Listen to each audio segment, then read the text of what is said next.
Genesis 21:6. Sarah said,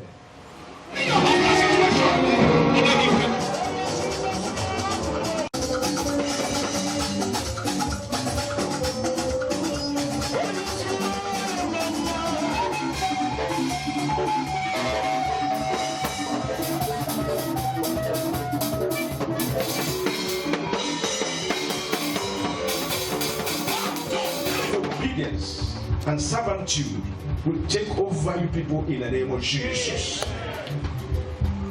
A spiritual son is